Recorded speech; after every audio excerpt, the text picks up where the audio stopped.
Now, the high school football picks of the week. Can you believe the summer is over and it's time to get another season started? So let's do it. The high school football picks of the week are back. Hey, here we go with the SAC and the Carroll Chargers taking a road trip down to Hamilton Southeastern. You know, the Royals last year handled Carroll fairly easily out at Chargers Stadium. This year, the Chargers have to take the road trip, and both teams in the last 2 years have won on the road. Can Carroll keep that streak alive? Well, they've got to replace Jimmy Sullivan, and it's a tough opening contest with a road trip and a new quarterback. That is too much for the Carroll Chargers. They're going to fall to Hamilton Southeastern 27-14. He's a first-rate grade A #1 nut. These Noble Knights take a road trip to Wayne. Hey, what about this? A new era with a new coach and a new Week 1 opponent. Darian White takes over as the head coach of the Wayne Generals. This is the first meeting between these two in 25 years. East Noble has returning quarterback Riley Biddle, and I think he has enough weapons that he's going to put up the offense for the Knights. They'll beat the Wayne Generals 35-14. Don't you ever get tired of being wrong? The Concordia Cadets have to go to Cecina, and it is a long road trip all the way to Beech Grove to play this game. I think that's too much travel for the Cadets. They won last year, but they won't win this year. Cecina takes it 27-20 over the Cadets. The simplest way to put it, I have problems. Bishop Dwenger has overscheduled the last couple of years. Didn't give themselves a real fair chance at non-conference wins, taking on teams like Brownsburg, the 6A state champion, and now they go to Roncalli. This isn't going to be easy either for the Saints, but it is a game they can compete in. Roncalli schedule's really tough year after year. Last year, their losses were to teams that had a combined 33-12 record.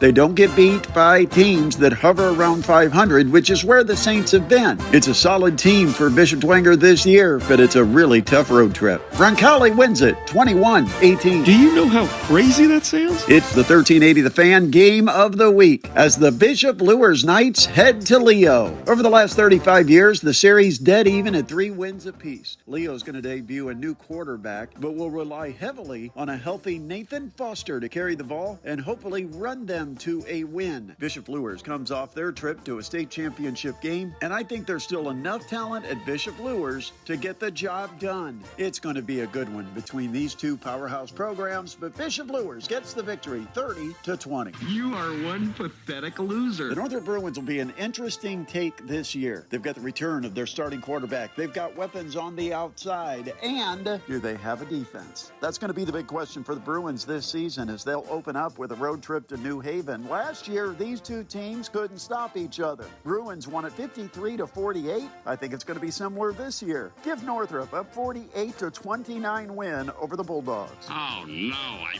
pressed the wrong button again. Southside and Marion are two programs that have struggled over the last couple of years. Marion won it last year in overtime over the Archers. South is improving, and they've got a real shot here, but I think they'll fall short. Marion wins it over Southside, 19-13. Just when I think you've said the stupidest thing ever, you keep talking. The Homestead Spartans certainly haven't been shy about scheduling tough opponents in the non-conference. And that continues with Westfield on a road trip down to the Indianapolis area this Friday night. All Westfield did last year was take a run all the way to the state championship game. The Spartans, meanwhile, do have a returning quarterback. He's 3-year starter Michael White. Is he going to be enough to counter a very difficult Westfield team? Probably not. The only time these two teams met, it was in 2020, and Westfield dominated 42-9. I think Westfield wins this one rather handily over the Spartans, 49-14. That's crazy talk. The Northside Legends got a win last year against Northridge, 32-20. The same two teams hook up this week. Northridge 3-7 a year ago, and the 3 wins were over teams that had a combined 7-24 record. I think Northside's going to be too tough for Northridge. Give the Legends a 33-20 win. You don't know squat, you stupid idiot. A lot of people buzzing about the Warsaw Tigers, last year's Class 5A runner-up, taking on the Snyder Panthers to open up the season at Spooler Stadium. Last year, Warsaw started the year 3-3, but then they reeled off 7 straight wins to get all the way down to Lucas Oil Stadium before a state championship loss to Decatur Central. The Snyder Panthers have exactly what Snyder needs to be successful.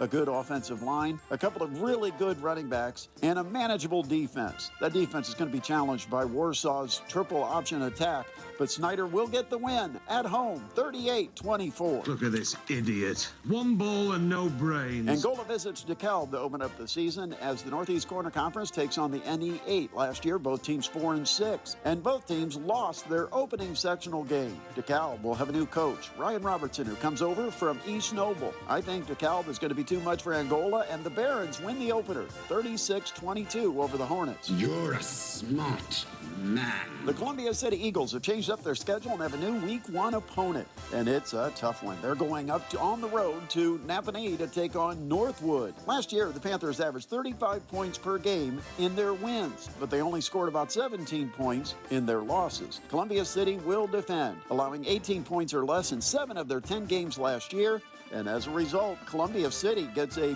big road win at Northwood, 27-20. That boy ain't right. Eastbrook and Huntington North opened the season against each other last year. Now they're back at Huntington North after the Vikings had a nice little postseason run. They got a sectional title with 3 wins in a row before they fell to East Noble. Eastbrook lost their last 4 of the season. I think Huntington North has some momentum. Let's see if that carries them to a better year in 2025.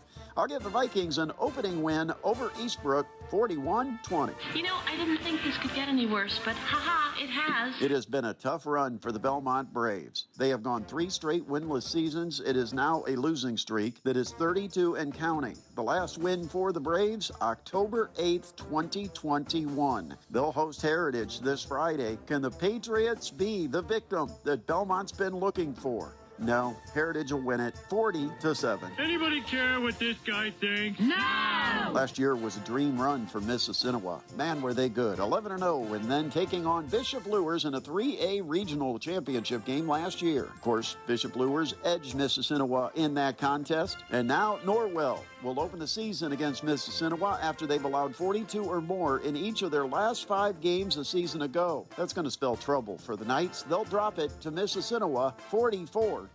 I'm going to recommend you to everybody. On paper, everything says this could go down to the finish. Eastside at Woodland.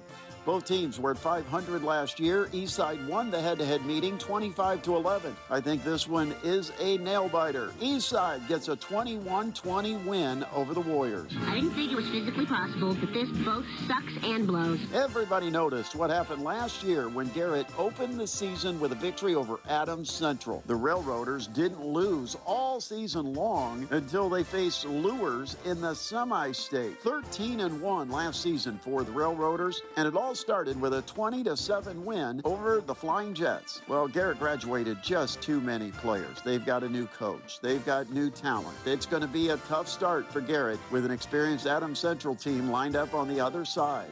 Adams Central remembers that loss, and they're going to be ready to get a little revenge on the Railroaders. Adams Central with a 47-14 win. Inside that man's body is a little child calling out for help. Other games to finish out the Northeast slate. Bremen will get a 35-7 win over Cherubusco, and West Noble beats Central Noble 42-7. You must think I'm dumb, huh? Do you really want me to answer that? And those are your high school football picks of the week.